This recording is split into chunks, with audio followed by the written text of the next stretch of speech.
Friends हमने previous video में ये जो आपका चैप्टर था मेटल्स एंड मेटलर्जी, इसका एक बहुत बड़ा पार्ट हमने देख लिया था। इसके बारे में हमने सारे नॉलेज ब्रीफली ले लिए थे कि इसके पहले के पार्ट्स में क्या क्या चीज़ें। अब ये वाला जो वीडियो है बोल सकते हैं इस पूरे चैप्टर का सबसे इम्पोर्टेंट वीडियो होने वाला है, जिसमें आपको हर चीज़ें के बारे में पता चलेगा कि बेसिकली मेटलर्जी होता क्या है। क्योंकि हमने प्रीवियस वीडियो में वहाँ तक तो देख लिया था कि भाई मेटलर्जी होता क्या है, किस टाइप से क्या क्या चीज़ होती है, मिनरल क्या होता है और क्या होता है, दोनों में डिफरेंस बिटवीन देखा था। मैंने आपको प्रॉपर नोट्स भी दे दिए थे उस वीडियो में, और फिर आपने उस हो सकता है कि कई लोगों ने नोट नहीं किया होगा, लेकिन मैं बता रहा हूँ कि जो लोग अभी से इन लोग ज़्यादा सिंसियरिटी नहीं ले रहे हैं, वीडियो बस मजा के लिए देख रहे हैं, है ना, बस देख के ऐसे छोड़ दे रहे हैं, तो बाबू कोई चीज़ परमानेंट नहीं होता, उसको पहले रगड़ना पड़ता है। और मैं बता रहा हूँ अगर जो आदमी ना अभी पढ़ रहा होगा चैप्टर, उसको लग रहा होगा चलो पहले एक बार सिलेबस खत्म कर देता हूँ साइंस का, उसके बाद फिर हम लोग पढ़ लेंगे, रिवीजन कर लेंगे। बता रहा हूँ जो बच्चे लोग ऐसा सोच रहे हो ना, गारंटी दे रहा हूँ एक दिन ऐसा आएगा कि आप लोग के ऐसे लगने लगेगा अरे यार मेरे को तो 10th का सिलेबस बहुत बोझ जैसे लग रहा है। उसके बाद फिर आप ये सोचने लग जाओगे, मतलब आपको भी मजाक लग रहा हो, फिर लास्ट में आप खुद मजाक बन जाओगे। इसलिए बी सिंसियरली आप पढ़ो, प्रॉपर नोट्स बना। और नोट्स इतना चिल्ला रहे हो भाई, नोट्स तो यहाँ बनता ही है, और जो मैं बोल रहा हूँ उसको आप वीडियो पॉज करके लिख लीजिएगा, इतना कष्ट आपको खुद को उठाना पड़ता है, ठीक है। तो नोट्स में यहाँ जो जो लिखते जा रहा हूँ बस आपको कॉपी में नोट करना है और रिवीजन करते जाना है बस। जो मैं वहाँ लिखाता हूँ वो भी शॉर्ट नोट्स ही होते हैं, उतना मैं कोई एकदम राम कथा टाइप एकदम ऐसा ऐसे पूरा बड़ा बड़ा नहीं लिखाता हूँ, ठीक है ना। तो चलो भाई बकवास करते हुए बिना बकवास किए हम लोग स्टार्ट करते हैं। तो हमने प्रीवियस वीडियो में यहाँ पर देख लिया था कि आपका कि ये प्रोसेस क्या होता है। तो इसमें हमने 5 टाइप के प्रोसेस देखे थे। क्या होता है, पहला होता है क्रशिंग, दूसरा होता है कॉन्सेंट्रेशन ऑफ मेटेलिक ओर, तीसरा होता है ऑक्सीडाइजेशन ऑफ मेटल, चौथा होता है reduction of metallic oxide and पांचवा होता है रिफाइनिंग, जिसमें हम लोग 2 प्रोसेस देखते हैं, फिजिकल एंड केमिकल प्रोसेस। अब मैंने प्रीवियस वीडियो में पूरा बता दिया कि ये सब होता कैसे, मतलब इन सब का सिग्निफिकेंस क्या है, क्यों ये सब करते हैं। अब जरा हम लोग डायरेक्ट पहुंचते हैं कहाँ पर कि ये होता क्या है। तो फर्स्ट जो आता है आपका क्या है, क्रशिंग। अब क्रशिंग मैंने अपने से जोड़ा भाई, ऑब्वियस सी बात है, कोई जो मेटेलिक और आपको मिलेगा ज़मीन से वो ऑब्वियस सी बात है बहुत बड़े बड़े चट्टानों के फॉर्म यानी बहुत बड़े बड़े रॉक्स के फॉर्म में होगा। उसको आपको पहले सिंपलर फॉर्म में लाने के लिए उसको क्रश करना पड़ेगा यानी तोड़ना पड़ेगा। उसके लिए बहुत सारे बड़े बड़े हाइड्रोलिक प्रेस आते हैं, फिर तोड़ने के लिए ग्रेनाइट भी आता है। ग्रेनाइट से आप उसको मतलब बोल सकते हैं जो आपका बारूद रहता है, बारूद को फोड़ के भी उसे ग्रेनाइट पत्थर से फोड़ा जाता है। तो बहुत सारी चीज़ें होती है। तो फर्स्ट हो गया क्या, क्रशिंग। उसके बाद आता है सेकंड मोस्ट इंपॉर्टेंट टॉपिक जो है क्या, कॉन्सेंट्रेशन ऑफ ओर। तो भाई यहाँ चुपचाप लिखाते जा रहा हूँ, शांति से आप लिखो, बस ठीक है। तो आपका टॉपिक आता है क्या, concentration of ore, concentration of ores. अब मुझे बताओ कि कॉन्सेंट्रेशन का मतलब क्या था। हाँ बोलो सर, हाँ कॉन्सेंट्रेशन मतलब तो ध्यान लगाना होता है, ठीक। तो केमिस्ट्री की भाषा में कॉन्सेंट्रेशन का मतलब होता है जब हम किसी भी सब्सटेंस को अलग से रखते हैं ना, मतलब उसे कॉन्सेंट्रेट कर देते हैं यानी अलग से रख देते हैं, तो उसी को क्या बोला जाता है, कॉन्सेंट्रेशन बोला जाता है। अब कॉन्सेंट्रेशन किसका, अलग करना है किसको, ओर को, यानी कॉन्सेंट्रेशन ऑफ ओर, यानी ओर्स को अलग करना है किससे, मिनरल से, यानी मिनरल एक ओर होगा। अब ओर में मिनरल है, इसको जमीन से निकालेंगे तो ऑब्वियस सी बात है उसमें कुछ ना कुछ कंकड़ पत्थर ये होते हैं की चीजें रहेंगी। तो उसको साफ करने के लिए हम उसे कॉन्सेंट्रेट करेंगे अलग से ओर को, उसी प्रोसेस को क्या बोला जाएगा, कॉन्सेंट्रेशन ऑफ ओर प्रोसेस। अब इसके कुल आपको आपके बुक में कितने टॉपिक दिए हुए, तो आपके बुक में इसमें 3 टॉपिक दिए हुए हैं जिसको आपको पढ़ना है, ठीक है। बाकी होते तो 4 टॉपिक है, मैं आपको चारों बता दूंगा क्योंकि नॉलेज लेना चाहिए भाई। अभी ऐसा तो नहीं सिलेबस में नहीं है तो नहीं पढ़ोगे। तो फर्स्ट जो है मैं आपको बता रहा हूँ, फर्स्ट आता है क्या, gravity separation, gravity separation. Second आता है क्या आपका, मैग्नेटिक सेपरेशन, मैग्नेटिक सेपरेशन, ठीक है। और थर्ड आता है क्या आपका, froth flotation, froth flotation, froth flotation. और चौथा आता है क्या आपका, उसको बोलते हैं sieving process, IVING, sieving process. देखो तो ये चौथा प्रोसेस है, ये आपके सिलेबस में नहीं है, बाकी मैं इसके बारे में बता दूंगा कुछ चीज़। बाकी ये 3 आपके सिलेबस में है, आपको इसको पढ़ना है। हाँ और एक चीज़ बता दूं आपको कि ये चैप्टर थोड़ा लेंदी है, तो इसके लिए और एक वीडियो भी आ सकता है, लेकिन आपको मैं एक चीज़ बता रहा हूँ, ये चैप्टर अपने आप में बहुत इंपॉर्टेंट है, क्योंकि इसी के नाम का मतलब सेम नाम का आपको सेम चैप्टर मिल जाएगा क्लास 12 में। मतलब जिसने अपना 10 बर्बाद किया तो पक्का है कि 12 बर्बाद ही करने वाला, अगर जो फिजिक्स केमिस्ट्री के फील्ड में जाने वाला है उसके लिए बता रहा हूँ। ठीक है।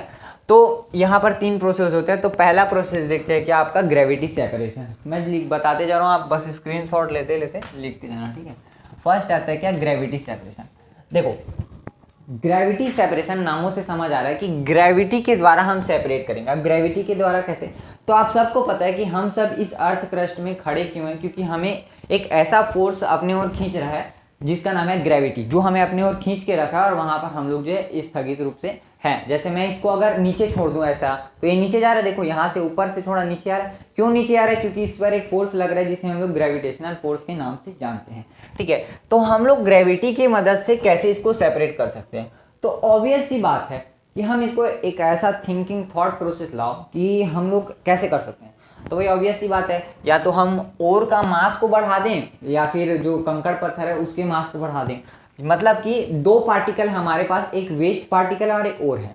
तो हमें इस मेथड को अप्लाई करने के लिए एक ऐसा ओर चाहिए जिसमें या तो ओर हल्का हो और उसका जो वेस्ट मटेरियल है वो क्या होगा, भारी हो, या फिर वेस्ट मटेरियल क्या बोलते हैं, हल्का हो और जो आपका ओर हो वो क्या हो जाएगा, भारी हो। तो हम लोग लेट सपोज हम लोग पहला लेते हैं क्या, जिसमें ओर जो है भारी रहता है, क्योंकि ओर हम भारी इसलिए लेते हैं ताकि वो फंस जाए अच्छे तरीके से, और फंसने के बाद उसे हम लोग अलग अलग से निकाल ले। मैं क्या बोल रहा हूँ, सब ड्रॉ के मदद से समझेंगे। तो इसके लिए आप ये याद रखेंगे कि ये बेसिकली यूज किस लिए होता है, तो ये होता है हेमेटाइट। हेमेटाइट जो आयरन का क्या रहता है, और हेमेटाइट के लिए यूज होता है। किसके लिए यूज होता है, हेमेटाइट के लिए यूज होता है। अब जरा इसका ड्रॉ देखो तो आपको समझ आएगा। इसका ड्रॉ कुछ इस प्रकार का बनता है। यहाँ पर ऐसे हुक लगे होते हैं, यहाँ पर ऐसे हुक लगा होता है, ठीक है ये, और ये होता है कि आपका सरफेस। अब यहाँ से क्या होता है, यहाँ से हम एक पाइप निकालते हैं, इसी पाइप से क्या निकलता है, पानी निकलता है, जो यहाँ पर इसमें ऐसे आता है। देखो ये जो पाइप है इसमें क्या होता है बेसिकली, ये पाइप किस लिए होता है, तो सॉरी यहाँ पर आप फनल बनाओ, पाइप ना बनाओ, फनल बनाओ। ये आपका कुछ इस प्रकार का फनल हो जाएगा, ऐसा फनल। इस फनल में क्या होगा, इस फनल में दोनों चीज़ पाए जाएंगे, और आपका क्या क्या पाया जाएगा, और भी पाया जाएगा,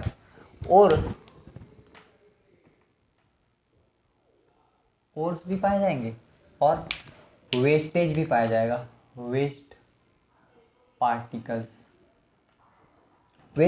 भी पाए जाएंगे। अब होगा ये, इसे हम लोग पानी से ही निकालेंगे ऐसा, तो होगा ये जो आपका वाटर रहेगा वो ऐसे फ्लो करते जाएगा। अब ऑब्वियस ही बात है, वाटर के साथ वो सब्सटेंस चले जाएगा जो हल्का है, और अभी हमने बेसिकली हल्का किसको माना है भाई, हल्का आपने वेस्ट पार्टिकल को माना है। इसलिए जो वेस्ट पार्टिकल्स हैं वो सब यहाँ पर पानी के साथ चले जाएंगे और यहाँ पर बाहर में जमा हो जाएंगे। और वहीं पर अगर हम बात करें किसकी, तो ओर्स की, तो जो ओर्स हैं वो भारी हैं, जिस कारण से वो पानी के लेवल से अंदर चले जाएंगे, और अंदर जाते जाते यहीं पर क्या होंगे, ऐसे रुक जाएंगे और यहाँ पर सेटल डाउन हो जाएंगे, और यही सेटल डाउन जो ओर रहेगा इसे हम लोग बाहर निकाल लेंगे। तो ये फर्स्ट प्रोसेस है क्या, जिसे हम लोग कहते हैं क्या, ग्रेविटी सेपरेशन, जो बेसिकली यूज होता है किसके लिए, हेमेटाइट के लिए यूज होता है। तो यही है कि ग्रेविटी सेपरेशन। क्यों, क्योंकि भाई देखो जो पार्टिकल्स है वो ग्रेविटी की मदद के कारण जो है नीचे आ रहे हैं, इसलिए हम लोग इसका नाम ग्रेविटी सेपरेशन भी रख दिए। तो फर्स्ट आई थिंक आपको समझ आ गया होगा कि किस लिए होता है। इस सेपरेशन को हम टिन के लिए भी यूज कर सकते हैं। किसके लिए यूज करते हैं, टिन के लिए भी यूज करते हैं, लेकिन टिन के लिए एक स्पेसिफिक होता है जिसे हम लोग मैग्नेटिक सेपरेशन करते हैं, उसको जरा भी हम लोग देखते हैं, ठीक है। तो चलो हम लोग देखते हैं क्या मैग्नेटिक सेपरेशन। तो भाई जो मैग्नेटिक सेपरेशन होता है ना, बेसिकली आप समझिए मैग्नेटिक का मतलब हम ऐसा सब्सटेंस, ऐसा ओर लेने वाले हैं जिसमें उसके पास क्या हो, वो अट्रैक्ट हो किसी मैग्नेट से। अब देखो ऑब्वियस सी बात है, थिंकिंग लाओ कि अगर मैं किसी भी मेटल को ले रहा हूँ तो उससे क्या कर सकता हूँ, मैं मेटल को ले रहा हूँ, मतलब एक ऑब्वियस सी बात मेरे पास थिंकिंग आना चाहिए। हाँ यार लोहा है, तो लोहा तो क्या होता है, इससे चिपकता है, किससे, आपके मैग्नेट से चिपकता है। तो मैग्नेटिक सेपरेशन से मैं उन सब्सटेंस को अलग कर सकता हूँ और के, जो क्या होते हैं, फेरस होते हैं, किसके, मतलब फेरस मतलब क्या होता है, आयरन टाइप की चीज़ होते हैं, जो क्या होते हैं, फेरस हम स्पेसिफिकली आयरन के लिए यूज़ करते हैं, जो मैग्नेट से क्या हो जाते हैं, अट्रैक्ट हो जाते हैं, जैसे कि आपका लोहा वगैरह हो गया उसके लिए। तो ये जो है टिन के लिए यूज़ हो जाता है क्या, आपका मैग्नेटिक सेपरेशन। तो चला इसका ड्रॉ वगैरह देखते हैं क्या बनता है, अच्छा बनता है इसका ड्रॉ। ये हो गया क्या, मैग्नेटिक सेपरेशन। तो ये बेसिकली किसके लिए यूज़ किया जाता है भाई, टिन के लिए यूज़ किया जाता है। देखो मैं आपके साथ साथ इसलिए बना रहा हूँ, मैं चाहता तो अभी लिख के पूरा ला देता, अभी पढ़ते, लेकिन उसमें मज़ा नहीं आता है आपको भी। तो यहाँ पर होता ही है हमारे पास ऐसा दो, हम लोग ऐसा क्या ले लेते हैं, चक्का ले लेते हैं जो इस तरीके से यहाँ पर ऐसा घूमते हैं, ठीक है। अब यहाँ पर एक कन्वेयर बेल्ट होता है, आप सबको पता होगा कन्वेयर बेल्ट क्या होता है, जैसे चक्की आटा देखे होगे वहाँ पर जो बेल्ट लगे रहता है उसको भी कन्वेयर बेल्ट ही बोला जाता है। बाकी अब अपन देहाती भाषा में कुछ भी बोलो, पट्टा, ठीक है। यहाँ पर क्या लगा होता है, फनल लगा होता है, जिससे हम लोग क्या करते हैं, यहाँ से इसको छोड़ते हैं, किसको, आपके ओर्स और वेस्ट मटेरियल दोनों को, ओर्स और वेस्ट मटेरियल दोनों को हम लोग क्या करते हैं, यहाँ से ऐसा छोड़ते हैं, ठीक है। वेस्ट और उसको छोड़ते हैं, तो ये जो है ऐसा ऐसा आते हैं आते हैं आते हैं और यहाँ से फिर ऐसे नीचे गिरने लगते हैं, ठीक है। यहाँ से ऐसे नीचे गिरने लगते हैं। अब होगा ये, यहाँ पर खेला हो तो क्या, यहाँ पर हमने दो बाल्टी रखा है, यहाँ पर एक बाल्टी रहेगा और यहाँ पर एक बाल्टी रहेगा। तो इस बाल्टी में वो सब्सटेंस जाएगा जो क्या होगा, जो मैग्नेटिक नहीं होगा, और इसमें वो सब्सटेंस जाएगा जो, मतलब इसमें फेरस मैग्नेटिक लिखना ना, फेरस मैग्नेटिक मतलब उसके ऊपर अट्रैक्ट होता है, और इसमें वो आ जाएगा जो फेरस मैग्नेटिक हो। तो भाई जो मैग्नेटिक होगा इधर आ जाएगा, और ये तो हमने यहाँ पर खेला कर दिया, क्या खेला कर दिया हमने, ये जो यहाँ पर जो गोला लिया है ये क्या है, आपका मैग्नेट है। ये किससे बना होता है, मैग्नेट से बना होता है, जिस कारण से जो मैग्नेटिक सब्सटेंस रहेगा यहाँ पे चिपक के आएगा और यहाँ से कन्वेयर बेल्ट आगे जाएगा, जिस कारण से यहाँ से इसका कनेक्शन टूटेगा और ये फिर नीचे चले जाएगा, तो ये और यहाँ पर इकट्ठा हो जाएगा। और वहीं वेस्ट की बात करें तो वेस्ट तो भाई फेरस नहीं है, इसलिए वो लोहे से चिपकेगा ही नहीं और बाहर आ जाएगा, डायरेक्ट इसके डब्बे में घुस जाएगा। तो यही क्या है आपका कन्वेयर बेल्ट वाला है, इसी को क्या बोला जाता है, मैग्नेटिक सेपरेशन। अब हम लोग देखते हैं क्या मोस्ट इंपॉर्टेंट, जिसका चांस बहुत ज़्यादा रहता है आपके एग्जाम में आने का, जो है क्या, फ्रोथ फ्लोटेशन। प्रोसेस आपका मोस्ट इंपॉर्टेंट टॉपिक है इस पूरे चैप्टर का। तो इसके लिए आपको पहले किस टाइप से आपको आंसर को प्रेजेंट करना है, उसके लिए मैंने यहाँ पर आपके पीछे कुछ लिख दिया है, इसका प्रोसेस क्या होता है। क्योंकि बेसिकली अगर ये एग्जाम में आया तो ये दो टुकड़े में आएगा, मैंने आपको बता दिया कि इस चैप्टर से 6 नंबर का क्वेश्चन आएगा, जिसमें 2 पार्ट्स रहेंगे, जिसमें हो सकता है कि 3 नंबर के लिए ये वाला आपको लिखने के लिए आ जाए और इसका डायग्राम बनाने के लिए आ जाए। तो डायग्राम हम लोग अभी देखेंगे, लेकिन पहले आपको इसका प्रोसेस समझना होगा। देखो फ्रोथ फ्लोटेशन नामे से समझ आ रहा है, फ्रोथ का मतलब क्या होता है, झाग। तो झाग जो है, झाग के साथ फ्लोटेशन यानी झाग जो है फ्लोट करता है, तो उसी के बेसिस पर ये जो है ये मेथड आपके सामने लाया गया। इस मेथड में बेसिकली हम लोग सल्फाइड ओर को लेते हैं, क्योंकि sulphide ore basically lighter in nature होता है, मतलब थोड़ा हल्का होता है, जिस कारण से जो आपका सॉल्यूशन रहता है फ्रोथ ना, यानी झाग रहता है, उसके साथ वो ऊपर आ जाता है और हम उसे अलग सेपरेट कर लेते हैं। तो इसका प्रोसेस ऐसा कुछ नहीं होता, पहले आपको समझना होगा इसका प्रोसेस क्या होता है। तो ये प्रोसेस बेसिकली यहाँ पे सेपरेशन जो है सल्फाइड ओर के लिए लिखा जाता है, तो आप इसको लिखना, और ये जो मैंने आपको रेड और ग्रीन से लिखा है उसको एग्जाम में क्या करना, हाईलाइट कर देना, ठीक है। In this method, grinded sulfide ore is mixed with water and pine oil. अब यहाँ पर पाइन ऑयल का क्या खेला है, देखो यहाँ पर कोई भी ऑयल लिया जा सकता था, लेकिन जो पाइन ऑयल होता है, यानी कि जो पाइन मतलब जो छिंद का तेल होता है ना, छिंद, तो जो पाइन ऑयल होता है बहुत ज़्यादा झाग मिलाता है, बहुत ज़्यादा झाग बनाता है, और क्योंकि हमें सल्फाइड ओर को बहुत ज़्यादा मात्रा में निकालना होता है, जिस कारण से हमें बहुत ज़्यादा झाग की ज़रूरत है, उसीलिए हम लोग यहाँ पर पाइन ऑयल का यूज़ करते हैं। तो जो ग्राइंडेड यानी कि पूरा अच्छी तरीके से क्रश्ड किया हुआ जो सल्फाइड ओर रहता है वो वाटर और पाइन ऑयल के साथ मिलाया जाता है, ठीक है। उसके बाद इसमें बहुत जोर से एकदम कंप्रेस्ड एयर मारा जाता है, जिस कारण से यहाँ पर पूरा क्या होता है, खलबली बन जाता है, खलबली पूरा मॉलिक्यूल थरथरा जाता है, एकदम सारा हवा जाता है वहाँ से, पूरा घचपचा जाता है, ठीक है, पूरा घोरा जाता है। उसके बाद उसके कारण यहाँ पर बहुत ज़्यादा झाग बनता है। तो यहाँ पे वही लिखा है, with compressed air and due to present of pine oil frothing process happen. Frothing process क्या है, वही झाग बनाने का प्रोसेस हैपन होता है, क्योंकि प्रेजेंस ऑफ पाइन ऑयल होता है, इस कारण से। So with this froth bubble of pine oil, देखो बबल क्यों लिखा है मैंने, क्योंकि जो बबल होता है ना, छोटा छोटा बबलिंग, अब भाई वो माइक्रोस्कोपिक लेवल पर होता है, जो बबल होता है छोटा छोटा ना, मतलब माइक्रोस्कोपिक नहीं बोलूँगा, दिख भी जाता है, तो बबल होता है, उसी के साथ जो पाइन ऑयल रहता है वो चिपक जाता है, और चिपकने के साथ उसके अंदर घुस जाता है, उसके बाद उसी के साथ ऊपर आता है, फ्रोथ के साथ बाहर निकल जाता है, ठीक है। तो bubbles of pine oil sulphide ore settle down, ठीक है, मतलब कि with the froth bubbles of pine oil sulphide ore settle down in the upper surface, यानी कि जो अपर सरफेस होगा ना, वो जो बीकर होता है उसका अपर सरफेस, वहाँ पर सेटल डाउन हो जाता है, and make a layer of froth, वहीं पर जो झाग का फ्रोथ बना मतलब लेयर बनाता है, और by which bye separation of froth, मतलब जिस कारण से जब सेपरेशन ऑफ हम लोग उस झाग का करते हैं उसी के साथ हमें सल्फाइड और भी सेपरेटेड मिल जाता है। तो भाई आई होप करता हूँ आपको ये तो समझ आया हो।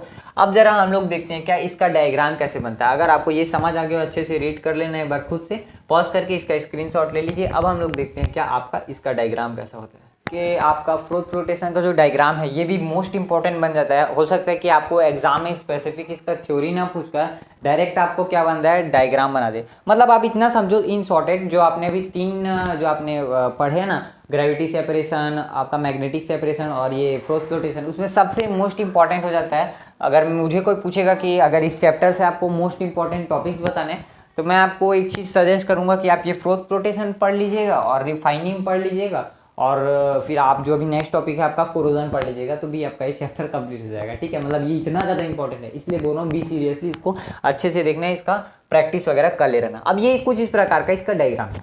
अब ऑब्वियस सी बात है, हमने यहाँ पर क्या लिया, एक कंटेनर लिया है जिसके अंदर हमने पानी और पाइन ऑयल और जो सल्फाइड और था इसको इस पाइप के माध्यम से डाला है, यहाँ पर डाला है, कुछ नहीं किया, बस इसको ऐसे डाल दिया है। और उसके बाद हमने क्या किया, यहाँ से कंप्रेस्ड एयर को छोड़ा। देखो ये कोई ऐसा वो नहीं है ना ऐसा घुमाने वाला, क्योंकि मैं जब पढ़ता था तो मेरे को लगता था अरे ये तो घूमेगा ऐसा चढ़ चढ़ चढ़ चढ़, ये घूमेगा नहीं, करेगा क्या, ये जो कंप्रेस्ड एयर है ना, ये कंप्रेस्ड एयर इसी वैक्यूम के माध्यम से सट से आएगा और सट से के बाद पूरा ना एकदम एयर को छोड़ेगा, जिस कारण से वहाँ पर बुलबुला आने लगेगा, झर झर झर झर झर झर। और उसी बुलबुले के अंदर जो आपका सल्फाइड और रहेगा, जो इम्प्योरिटीज़ के साथ यहाँ पर रहेगा, जब उसमें झलझल झलझल होगा ना तो इम्प्योरिटी भी उठेगा, बुलबुला भी उठेगा, मतलब ये जो आपका सल्फाइड और, तो सल्फाइड और हल्का होने के कारण उसमें चिपक जाएगा और चिपकने के बाद ऊपर चले जाएगा और फ्रोथ के माध्यम से यहाँ पर सेटल हो जाएगा। बस यही सिंपल सा फंडा लगता है क्या इसमें, और जो इम्प्योरिटीज रहेंगे वो भारी रहेंगे जिस कारण से वो नीचे पर सेटल हो जाते हैं। तो भाई ये इसका मोस्ट इंपॉर्टेंट डायग्राम है, इसे आप स्क्रीनशॉट ले लीजिए। अब हम लोग अपने नेक्स्ट टॉपिक पर आते हैं, क्या जो है क्या oxidisation of metallic ores. Most important topic हो जाता है भाई, तो आप फिर सर जी बोलोगे यार एकदम ज़्यादा सर एकदम हर टॉपिक को मोस्ट इंपॉर्टेंट बोल रहे हो, तो क्या करो यार, चैप्टर ही इंपॉर्टेंट है। तो ये वाला टॉपिक भी मोस्ट इंपॉर्टेंट बन जाता है इस चैप्टर से, जिस यहाँ से क्वेश्चन आते हैं, इसलिए मैंने यहाँ इसका डेफिनेशन वगैरह सब लिख दिया। फिर हम लोग इसका डिफरेंस बिटवीन देख लेंगे जो 3 नंबर के लिए आता है किसमें एग्जाम में। तो कन्वर्जन ऑफ ओर से इनटू मेटेलिक ऑक्साइड पता है हमने क्यों किया है, ठीक है। तो the process of conversion of concentrated ores into metallic oxide, this process is called conversion of ores into metallic oxide. Obvious सी बात है, ये दो टाइप्स के होते हैं, एक होता है क्या रोस्टिंग और एक होता है क्या कैल्सिनेशन। देखो रोस्टिंग और कैल्सिनेशन में बस बेसिक सा डिफरेंस ये होता है कि रोस्टिंग में हम क्या करते हैं, किसी भी ना क्या बोलते हैं मेटल को हम लोग हीट करते हैं इन द प्रेजेंस ऑफ एयर, यानी कि इन द प्रेजेंस ऑफ ऑक्सीजन हम किसी भी मेटल को क्या करते हैं हीट करते हैं। और कैल्सिनेशन में बस क्या होता है अब्सेंस ऑफ ऑक्सीजन होता है, मतलब उसे आइसोलेटेड किया जाता है और आइसोलेट करने के बाद, आइसोलेटेड मतलब ऑक्सीजन के संपर्क से दूर रखा जाता है और उसके बाद फिर क्या किया जाता है उसको हीट किया जाता है। बस यही बेसिक डिफरेंस होता है। तो यहाँ पर इसके इक्वेशन आपके मतलब इंपॉर्टेंट हो जाते हैं। हमने क्या किया, जिंक सल्फेट लिया और जिंक सल्फेट को ऑक्सीजन की प्रेजेंस में हीट किया, जिससे हमें जो SO2 जो गैस था वो उड़ गया और आप यहाँ पर क्या पाएंगे, तो जिंक ऑक्साइड देखिए यहाँ पर बन गया। तो हमने क्या किया, मेटल को क्या यहाँ पर क्या कर लिया, ऑक्सीडाइज कर लिया। उसी तरीके से यहाँ पर क्या था, ऑक्सीजन का प्रेजेंस था, लेकिन यहाँ पर O2 जो है प्रेजेंस नहीं हो, यहाँ पर लिख देता हूँ O2 प्रेजेंट रहेगा लेकिन O2 प्रेजेंट नहीं रहेगा, ठीक है। तो यहाँ पर हमने क्या किया, देखो O2 यहाँ पे प्रेजेंट नहीं है, जिंक कार्बोनेट जो था उसे हम लोग ने हीट किया, तो इससे हम लोग को जिंक यहाँ पर देखो जिंक ऑक्साइड मिल गया और CO2 तो हो गया, जिंक ऑक्साइड CO2 बाहर में जाए, जिंक ऑक्साइड मिल गया ना, मतलब ऑक्साइड में क्या हो गया, चेंज हो गया।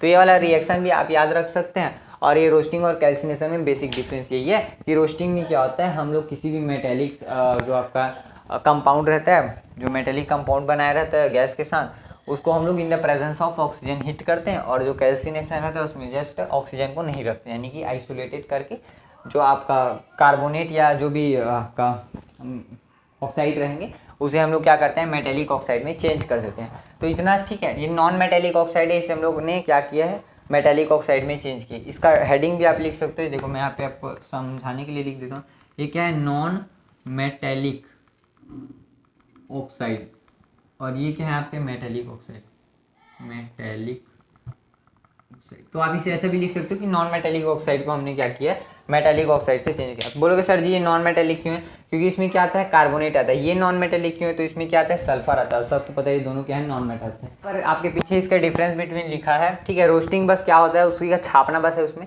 The process of conversion of non metallic oxide into metallic oxide in the presence of oxygen, बस यही छापना है कि आपको the process of conversion of non metallic oxide into metallic oxide in the absence of oxygen. ये जो है हमेशा क्या होता है, प्रेजेंस ऑफ ऑक्सीजन में ही हो सकता है। ये प्रोसेस हमेशा प्रेजेंस ऑफ ऑक्सीजन में ही डन हो सकता है, या एब्सेंस ऑफ ऑक्सीजन में ही डन हो सकता है। इसका रिएक्शन लिख दिया कि जिंक सल्फेट जो है पुराना रिएक्शन है, और इसमें बस नया जोड़ दिया गया कैल्शियम कार्बोनेट। आप अपने मन से कोई भी रिएक्शन कर सकते हैं, बट दो ही फेमस है आपके, जिंक और कार्बन, इसलिए मैंने दोनों, कैल्शियम इसलिए मैंने दोनों के लिए कर दिया। अब हम लोग अपने नेक्स्ट टॉपिक पर पढ़ते हैं, जो है क्या, जो हमने मेटालिक ऑक्साइड यहाँ पर बना लिया है। इस मेटालिक ऑक्साइड को हम लोग ऑक्सीजन को हटाएंगे, और वो किन किन प्रोसेस से होगा चलो हम लोग देखते हैं। क्या आपका फोर्थ स्टेप जो है क्या, रिड्यूसिंग ऑफ मेटालिक ऑक्साइड्स। अब हम लोग ने जो अभी पता है आप सबको, जो हम लोग ने मेटालिक ऑक्साइड बनाया है, अब उससे हम लोग क्या करने वाले हैं, ऑक्सीजन को निकालने वाले हैं, जिससे हमें क्या मिलेगा, आपका प्योर मेटल मिल जाएगा। अब भाई सबसे पहली बात आपको बता दूं कि जो ऑक्सीजन है उसको निकालने के लिए यहाँ पर हमारे पास डिफरेंट टाइप्स ऑफ मेथड्स आते हैं, जो रिएक्टिविटी सीरीज पर बेसिस है। अब ये कैसे हैं आपको बताता हूँ।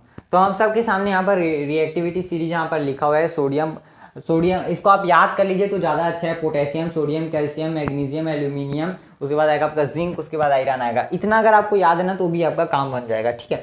तो ये आपका रिएक्टिविटी सीरीज है। इसके अकॉर्डिंग कैसे, तो जैसे आप सबको पता है कि हम जानते हैं कि जो टॉप में जो भी आते हैं रिएक्टिविटी सीरीज के, वो नेचर में अच्छे से बहुत जल्दी क्या कर देते हैं, रिएक्ट कर देते हैं, और बहुत ज़्यादा मतलब बोल सकते हैं एक्सोथर्मिक होते हैं, यानी हीट भी क्या करते हैं, डोनेट देते हैं। तो इनमें जो चार एलिमेंट आपको दिखेंगे ना, जैसे सोडियम है, पोटेशियम है, सोडियम है, कैल्शियम और मैग्नीशियम है, ये सब ना हमें नेचर से मिलते तो हैं, लेकिन ये हमें बहुत ज़्यादा मतलब कॉम्प्लेक्स फॉर्म में मिलते हैं। लेकिन ये जब मिलते हैं ना तो इससे ऑक्सीजन को निकालना बहुत ज़्यादा डिफिकल्ट होता है, क्योंकि ये रिएक्ट बहुत ज़्यादा जल्दी रिएक्ट करते हैं और बहुत मजबूती से पकड़ते हैं, जिस कारण से इनके लिए हमारे पास क्या आता है, मेथड्स आते हैं, जिसे हम लोग क्या कहते हैं, रिफाइनिंग मेथड कहते हैं, जिसमें आप सब पढ़े ना, जो आपका रिफाइनिंग मेथड है, जिसमें हम लोग ने अभी देखा इलेक्ट्रोलाइसिस वगैरह सब चीज़ आता है। लेकिन इसके नीचे ये जो एलिमेंट्स आएंगे, जितने भी एलिमेंट्स आएंगे, ये जब बहुत ज़्यादा क्या होते हैं, लेस रिएक्टिव्स होते हैं। ये जो तीन एलिमेंट दिखेंगे बहुत ज़्यादा लेस रिएक्टिव होते हैं, जिस कारण से इसमें आप मैग्नीशियम को भी इंक्लूड कर सकते हो। बेसिकली हम ये तीन के लिए रिफाइनिंग यूज़ करते हैं, बाकी ये चार के लिए हम लोग क्या यूज़ करते हैं, तो ये चार के लिए हम लोग यूज़ करते हैं क्या, रिड्यूसिंग एजेंट। अब ये क्या होता है बताऊँगा, रिड्यूसिंग एजेंट। और इसके नीचे वाले जितने भी एलिमेंट्स आएंगे उन सब को हम अगर हीट ही कर देते हैं तो उन सब से ऑक्सीजन भग जाता है। तो ये चीज़ आपको पता होना चाहिए। अब ये रिड्यूसिंग एजेंट नाम की जो बला है वो क्या है, सारा समझते हैं। देखो, रिड्यूसिंग एजेंट एन एलिमेंट और compound which are used to reduce the oxides present in metallic oxide. मतलब रिड्यूसिंग एजेंट वो एलिमेंट और कंपाउंड होते हैं जो बेसिकली किसी भी मेटेलिक ऑक्साइड से ऑक्साइड यानी कि ऑक्सीजन को रिमूव करने में हेल्प करते हैं। बेसिक सा फंड है। अब ये कौन कौन से हैं तो मैंने यहाँ पर शायद नहीं लिखा है, तो इसको आप लिख लीजिए यहाँ पर ये कौन कौन से। तो इसमें सबसे पहला नाम आता है किसका, आपका कार्बन का आता है, और एक होता है CO यानी कि कार्बन मोनोऑक्साइड, जिसे हम लोग कोक के नाम से भी जानते हैं। और आप कोक भी लिख लीजिए। कोक जो रहता है, कोक बेसिकली कुछ नहीं होता है, जो आपका कार्बन होता है, जैसे कोयला वगैरह रहता है, उसका एक लिक्विड फॉर्म होता है जिसे हम लोग कोक के नाम से जानते हैं। इसे हम लोग ब्लास्ट फर्नेस के अंदर डालकर क्या करते हैं, अभी बताएंगे जब हम लोग रस्टिंग वगैरह पढ़ेंगे तो ब्लास्ट फर्नेस क्या होता है। तो क्या आपका कार्बन हो गया, कोक हो गया, ये हो गया। NH3 भी होता है एक रिड्यूसिंग एजेंट, और आपका H2 भी होता है एक रिड्यूसिंग एजेंट, और बहुत सारे एक्सेट्रा चीज़ें भी होती है। बस आपको ये एग्जांपल याद होने चाहिए। अब मैंने यहाँ यार आपको कॉन्सेंट्रेशन ऑफ जो आपका मेटल था ना, उस समय पर एक जो टॉपिक था उसको मैंने आपको वहाँ पर पॉज कर दिया था, क्योंकि उस समय पर भी अगर आपको मैं टर्म बताते था फिर आप कंफ्यूज होते। लेकिन अभी आपको समझ आ गया ना कॉन्सेंट्रेशन क्या होता है। तो कॉन्सेंट्रेशन बेसिकली वो मेथड होता है जिसमें हम लोग मेटल को कॉन्सेंट्रेट करते हैं। तो आप सबको पता होगा कॉन्सेंट्रेशन के दौरान आप जब मिनरल को निकालते हैं जमीन से, तो उसमें आप ऑब्वियस सी बात है कंकड़ पथरा ये त्यों की चीज़ें रहेंगी। तो उन सब चीज़ों को क्या बोलते हैं, गैंग बोलते हैं। मतलब ये बेसिकली क्या होता है, जो मिनरल यानी कि ओर में जो इम्प्यूरिटीज़ रहती हैं उन्हीं को क्या बोला जाता है, गैंग बोला जाता है। अब इसको मैंने लिख दिया आपके पेपर में लिखने के लिए कि ores obtain from mines are usually contaminated, यानी गंदे होते हैं, which large amount of impurities such as sand, soil etc. are present, ठीक है, उसी को क्या बोलते हैं, गैंग बोलते हैं। मतलब जो इम्प्यूरिटीज प्रेजेंट रहेंगे और उसमें उसको गैंग बोलते हैं। इसको आप अपने ओन वर्ड में भी लिख सकते हैं, लेकिन ये जो मैंने लिखा है ये थोड़ा अच्छा रहेगा, ठीक है। तो अब अभी इसका आप स्क्रीनशॉट ले लीजिए। अब हम लोग जरा समझते हैं कि फ्लक्स क्या होता है और स्लग क्या होता है। पीछे लिखा हुआ है क्या, फ्लक्स क्या होता है, स्लग क्या होता है, और इन सब के बेसिस पर हमने रिएक्शन भी लिखा है। देखो, फ्लक्स बेसिकली वो कंपाउंड्स होते हैं जो क्या करते हैं, किसी भी रिएक्शन में इम्प्यूरिटीज के साथ रिएक्ट कर स्लग बनाते हैं। और जो स्लग क्या होता है, तो स्लग वही होता है, मतलब कि जो फ्लक्स रहता है और इम्प्यूरिटी रिएक्ट करता है, जिससे हमें एक सप्लीमेंट मिलता है जिसको हम लोग स्लग के नाम से जानते हैं। अब सर जी इसमें कोई बड़ी बात कहाँ है, आप तो वही चीज़ को बार बार बोलो कि भाई फ्लक्स जो है वो इम्प्यूरिटी से रिएक्ट करके स्लग बनाता है, ठीक है। और जो स्लग जो है वो मतलब जो फ्लक्स और इम्प्यूरिटी से मिलकर बनता है उसको स्लग बोलते हैं, ठीक है। तो बेसिकली यही क्या है इसका डेफिनेशन, और जो मैंने यहाँ पर आपके लिए लिखा, और इसी के बेसिस पर रिएक्शन भी आता है। तो रिएक्शन में आप कैसे समझोगे, देखो जो कैल्शियम ऑक्साइड है, देखो इम्प्यूरिटी का मतलब आप ये मत समझिए कि हम किसी गंदे चीज को डालेंगे। बोल रहे कई लोग सोच रहे हैं कि झाड़ू कचरा कचरा जो रहता है वो सब इम्प्यूरिटी, नहीं भाई। इम्प्यूरिटी का मतलब वो होता है जैसे कि अगर मुझे जो चीज़ चाहिए अगर वो मुझे नहीं मिल रहा है, अगर केमिस्ट्री की भाषा में बोलूँ तो मुझे यहाँ पर कैल्शियम चाहिए। अगर मुझे कैल्शियम यहाँ से नहीं मिल रहा है, मतलब कैल्शियम चाहिए, उसके अलावा जितनी भी चीज़ें हैं वो सब मेरे लिए क्या हो जाएगी, इम्प्यूरिटी। मतलब इस रिएक्शन में कैल्शियम के अलावा जितनी भी चीज़ें, मतलब कैल्शियम के साथ जो जुड़ा है उसको छोड़कर इसके अलावा जितनी भी चीज़ें हैं वो सब मेरे लिए क्या हो जाएंगी, रिएक्टेंट, मतलब क्या हो जाएंगी, इम्प्यूरिटीज हो जाएंगे। तो रिएक्टेंट साइड में देखिए जो कैल्शियम ऑक्साइड है इसे हम लोग ने फ्लक्स बोला है, क्योंकि हम यहाँ पर क्या निकालने वाले हैं, कैल्शियम निकालने वाले हैं। और जो यहाँ पर आपका सिलिकॉन डाइऑक्साइड है उसे हम लोग इम्प्यूरिटी बोले। क्यों बोले हैं, क्योंकि इस रिएक्शन में हमें सिर्फ कैल्शियम से मतलब है, ना कि हमें इससे कोई भी मतलब नहीं है, जिस कारण से हमने इसे इम्प्यूरिटी कहा है, इसे फ्लक्स कहा है। और इन दोनों के रिएक्शन से होता ये है, हमें ऑक्सीजन बाहर, हमें जो ऑक्सीजन है वो जुड़ जाता है किससे, इम्प्यूरिटीज। देखो ऑक्सीजन इससे जुड़ गया तो क्या बना है, SiO3, और कैल्शियम हमारे पास अलग है गया। अब इसे हम लोग रिएक्टेंट से रिएक्ट करेंगे, जैसे कोक रहेगा उससे, और फिर जो सिलिकॉन जो आपका सिलिकॉन ट्राइऑक्साइड है वो बाहर निकल जाएगा और हमें कैल्शियम यहाँ पे अलग से फॉर्म में मिल जाएगा by the process of electrolysis and other methods. तो वो भी अलग है, लेकिन आप इतना समझिए कि जो रिएक्टेंट्स के साइड में जो भी कंपाउंड होता है जिसे हम लोग चाहिए रहता है उसे हम लोग फ्लक्स बोलते हैं, और वो इम्प्यूरिटी के साथ रिएक्ट करके क्या बनाता है, स्लग बनाता है। अब इसका एक बार डेफिनेशन पढ़ लो, compound which reacts with impurity and form slag during chemical reactions in the presence of heat is called flux. और स्लग का मतलब क्या होता है, कंपाउंड और सप्लीमेंट, कंपाउंड भी बोल सकते हैं और सप्लीमेंट भी बोल सकते हैं, during reaction of flux and impurities in reaction क्या वो लिखो भाई। अब देखो एक कंपाउंड होता है और कॉम्प्लीमेंट जो फॉर्म्ड होता है किसी भी रिएक्शन जो फ्लक्स और इम्प्यूरिटीज के बीच में होता है। तो इसे आप जो है नोट कर लीजिए। अब हम लोग पढ़ने के लिए तैयार हो चुके हैं, क्या, आपका रिडक्शन ऑफ मेटेलिक ऑक्साइड। तो मैंने अभी तक आपको जितनी चीजें बताई उसको एक बार रिवाइजन कर लीजिए। अब हम लोग पढ़ने वाले हैं रिडक्शन ऑफ मेटेलिक ऑक्साइड्स। हम लोग ने अपना पूरा हथियार तैयार कर लिया है, जिससे हम लोग क्या करने वाले हैं, युद्ध करने वाले हैं। युद्ध नहीं बाबू, केमिस्ट्री का युद्ध करने वाले हैं।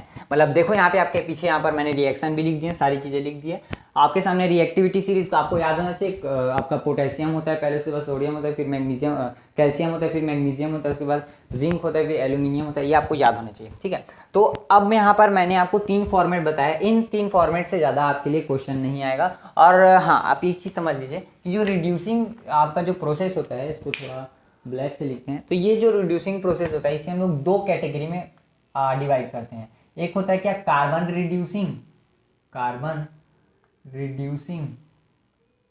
प्रोसेस लिख देना इसमें, कार्बन रिड्यूसिंग प्रोसेस। और एक होता है क्या, केमिकल रिड्यूसिंग प्रोसेस। तो इसको आप समझ लीजिएगा, 2 होता है क्या, कार्बन रिड्यूसिंग प्रोसेस और केमिकल रिड्यूसिंग प्रोसेस।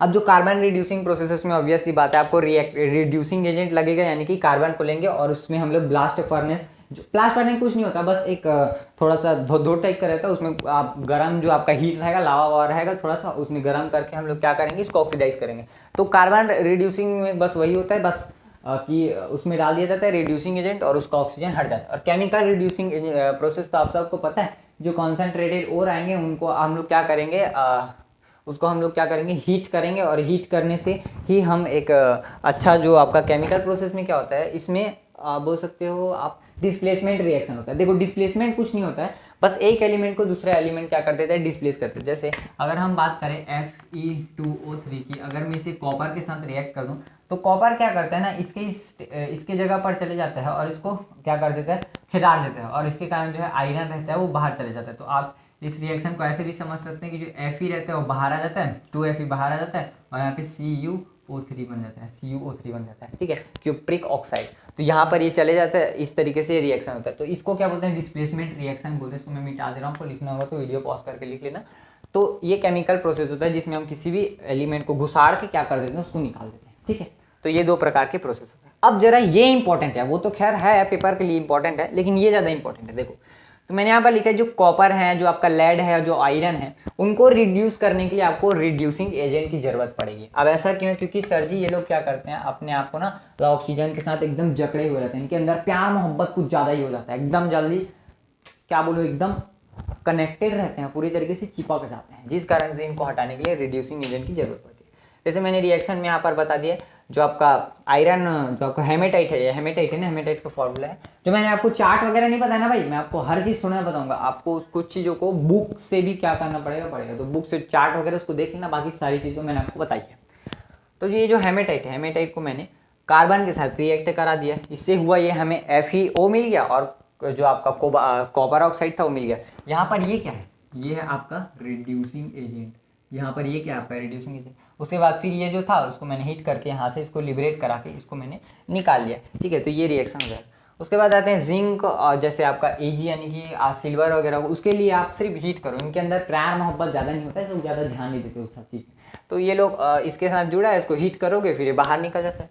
लेकिन जो बहुत ज़्यादा मतलब एकदम उत्तेजित रहते हैं, एकदम उनके अंदर तो बोलूँ तो पूरा लबेरिया बीमारी हो चुके रहते हैं, एकदम चिपक के बैठे होते हैं, तो उनको हटाने के लिए हमें प्यूरिफिकेशन का मेथड लगाना होता है, जिसमें प्यूरिफिकेशन आपको दो प्रकार से पता होगा, एक होता है कि फिजिकल, एक होता है केमिकल, जिसमें आता है इलेक्ट्रोलाइसिस। इलेक्ट्रोलाइसिस जो है मोस्ट इंपॉर्टेंट हो जाएगा, और दो बचेगा आपका लिक्विफिकेशन बचेगा, उसको हम लोग देखेंगे।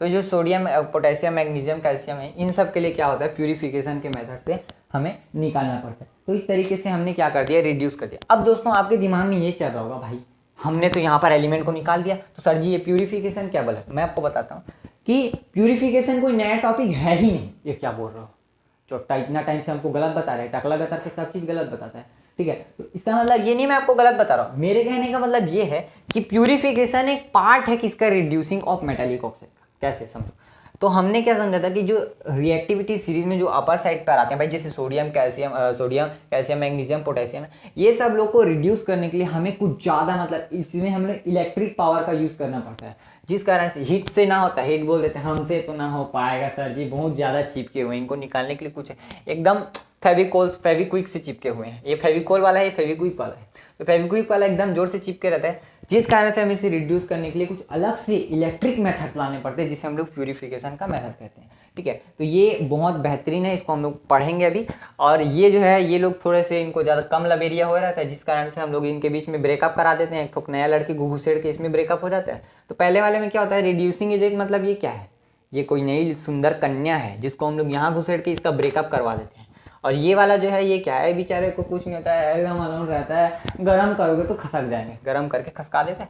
और इसके लिए तो भाई क्या ही बोले, मतलब एकदम ज़्यादा बेचारा सदमा में था, एकदम सुसाइड करने वाला था। तो इसके लिए हम इलेक्ट्रोलाइसिस वगैरह का प्रोसेस देखते हैं। तो चलो भाई देखते हैं क्या अभी आपका प्यूरिफिकेशन, अभी आप इसका स्क्रीनशॉट ले लीजिए। अब मैं आपको डिस्क्लेमर देना चाहता हूँ, सबसे पहले सुन लो कि आपको यहाँ तक वीडियो पहले पॉज करो, उसके बाद जितना चीज़ें मैंने पहले वीडियो से लेकर सेकंड वीडियो तक जितना भी पढ़ाया पढ़ लो, क्योंकि इलेक्ट्रोलाइसिस अपने आप में बहुत बड़ा टॉपिक, और प्यूरिफिकेशन में दो मेथड और है, लिक्विफिकेशन वगैरह, उसको भी देखेंगे। तो पहले आप रिवीजन कर लो, उसके बाद देखते हैं। तो चलो हम लोग देखते हैं क्या अभी मेथड ऑफ इलेक्ट्रोलाइसिस। बेहतरीन जो आपको ड्रॉ दिख रहा है पीछे का, यही है क्या, इलेक्ट्रोलाइसिस, ठीक है। इलेक्ट्रोलाइसिस में होता है ये, हम यहाँ पर दो टर्मिनल लेते हैं, एक लेते हैं एनोड रे का और एक लेते हैं कैथोड रे का। यहाँ पर हम दो टर्मिनल, मैंने आपको पहले ही बता दिया था कि जो केमिकल मेथड है उसमें हम लोग किसका यूज़ करते हैं, तो भाई इसमें हम लोग इलेक्ट्रिसिटी का यूज़ करते हैं। तो यहाँ पर हमने क्या किया, यहाँ पर हमने एक बैटरी लगा दिया है और बैटरी को दोनों टर्मिनल से कनेक्ट कर दीजिए, जिसमें से जो एनोड टर्मिनल रहता है ये हम लोग प्योर जो कॉपर का जो हमने अभी ऑक्साइड के साथ मिला ना, इसके साथ क्या होता है, कॉपर ऑक्साइड होता है। मतलब ये अकेला कॉपर नहीं, इसको कॉपर ऑक्साइड लिखना भाई, तब आपको अच्छे समझ आएगा, ये कॉपर ऑक्साइड है। तो ये जो है कॉपर ऑक्साइड है यहाँ पर। अब ये इसको मैंने मोटा इसलिए बनाया क्योंकि ये कॉपर ऑक्साइड का है, अब ये पतला है, तो इस पतले में क्या होता है, ये पूरा जो कॉपर है ना वो चिपकते जाता है। कैसे, तो मैं आपको बताऊंगा। तो ये कॉपर ऑक्साइड का मेटल रहता है कि इसका एनोड का जो पॉजिटिव टर्मिनल में होता है, ठीक है। कैथोड जो है, कैथोड में पतला लगाते हैं और ये कैथोड जो है बेसिकली कुछ नहीं, उसका छोटा, जैसे कॉपर जो है इसका प्योर फॉर्म में पतला मेटल होता है, प्योर फॉर्म में पतला रॉड होता है, ये जो है इम्प्योर फॉर्म में बहुत मोटा रॉड होता है, ठीक है। अब होता ये क्या है, नेगेटिव टर्मिनल होता ये है जब हम यहाँ पर स्विच लगाते हैं, तो स्विच भी लगा दो जी, स्विच लगा दो, यहाँ पे ऑन कर दिया मैंने अभी स्विच। तो यहाँ पर जब हम इसको स्विच लगाते हैं, स्विच को ऑन करते हैं, तो होता ये है यहाँ से इलेक्ट्रिसिटी जाती है। अब होता ये है ना, जो आपको पता होगा, जिन लोगों ने इलेक्ट्रिक करंट ऑफ सर्किट बताया, मैंने उसको पूरा अच्छे तरीके से बताया है और वहाँ पे मतलब बहुत बेहतरीन तरीके से उसको एक्सरसाइज वगैरह भी कंप्लीट करा दी। तो वहाँ पर आपने देखा होगा कि जो इलेक्ट्रॉन होता है वो हमेशा नेगेटिव से पॉजिटिव टर्मिनल में होता है, लेकिन इसे हम लोग एक अपवाद के रूप में जानते हैं, मतलब इलेक्ट्रॉन जो है नेगेटिव से पॉजिटिव में ही मूव करता है। लेकिन भाई आप सबको पता है ना कि ये थोड़ा सा फॉल्ट हो गया था, क्योंकि बहुत साल खोज होने के बाद ये पता चला कि इलेक्ट्रॉन नेगेटिव से पॉजिटिव में जाता है, लेकिन जो साइंस है वो ये मानता है कि जो इलेक्ट्रॉन है वो पॉजिटिव से नेगेटिव जाता है। खैर छोड़ो उसको, बस इतना समझो कि जो इलेक्ट्रॉन है वो पॉजिटिव से नेगेटिव की ओर जाता है। अब होगा ये, जब हमने इसको इलेक्ट्रॉन डाला ना, तो हुआ ये, इससे ना इसमें क्या हुआ, आयनाइजेशन का प्रोसेस हुआ। जैसे कॉपर का था, कॉपर का मेटल था, अब हुआ ये, इसे आइए जब इसको मैंने इलेक्ट्रिसिटी दिया, हुआ ये कॉपर जो है ना, ये आपने 2+ में जो टूट जाता है, 2+ में टूट जाता है, और ये जो है 2 इलेक्ट्रॉन को लूज करता है। अब होता ही है, जब इसमें करंट डालता है ना, तो ये 2+ जो है भचाक से कूद देता है इसमें तरिया में, इसको डर लग जाता है, झनझना के मारता है, घटाक से कूद जाते हैं, जिस कारण से यहाँ इलेक्ट्रॉन छूट जाता है। अब यही इलेक्ट्रॉन जो है ना, इस तरह से झरझर झरझर झरझर झरझर करके यहाँ पहुँच जाता है, और ये चोटा यहाँ पहुँच गया। अब हुआ ये, इसमें था नेगेटिव चार्ज और इसमें था क्या, पॉजिटिव चार्ज, ये था कॉपर 2+, तो यही जो कॉपर 2+ जो है वो नेगेटिव से अट्रैक्ट हो जाता है और ये छोटा इसके चक्कर में उधर कूद देता है, जिसके कारण से कूदने के कारण ही यहाँ पर चिपक जाता है, ठीक है, और चिपक कर यहीं पर कलेक्ट हो जाता है और ये चिपक कर प्योर फॉर्म में हमें कॉपर मिल जाता है। लेकिन ये इतने आसानी से भी नहीं होता, ये मैंने आपको क्या बताया, शॉर्ट प्रोसेस बताया, आयनाइजेशन का प्रोसेस। अब जरा इसके बारे में डीप से समझते हैं। देखो, जो ये जो इलेक्ट्रोलाइसिस प्रोसेस आपको इतना सब समझ आ गया होगा कि करंट जो है, एनोड जो है वो पॉजिटिव रहता है और जो कैथोड रहता है वो नेगेटिव रहता है। देखो, इसमें कन्फ्यूजन होगा आपको, एग्जाम के टाइम भी होगा, कहीं पर भी होगा। इसके लिए मैंने अपना एक फॉर्मूला बनाया है, PaO और NCr। PaO का मतलब पॉजिटिव एनोड ऑक्सीडाइजेशन। और देखो केमिस्ट्री में क्या होता है ना, ऑक्सीडाइजेशन का मतलब लूज ऑफ इलेक्ट्रॉन और रिडक्शन का मतलब होता है गेन ऑफ इलेक्ट्रॉन। केमिस्ट्री में ना एकदम गरीब और मतलब भिखारी और अमीर में तो एकदम तबाही केमिस्ट्री जुड़ा हुआ है। जैसे आपको पता होगा, जो अमीर होता है वो क्या करता है, इलेक्ट्रॉन को दे देता है, ठीक है। तो मतलब जो एनोड रहता है वो अमीर रहता है, इसके कारण उसमें ऑक्सीडाइजेशन होता है, यानी कि वो इलेक्ट्रॉन को लूज कर देता है। तो आप यहाँ पे लिख सकते हो, in chemistry oxidisation means lose of electron and reduction means gain of electron, ठीक है। तो PaO यानी कि पॉजिटिव एनोड क्या बोलते हैं, ऑक्सीडाइजेशन, यानी एनोड जो क्या करता है, देखो डोनेट कर देता है ना।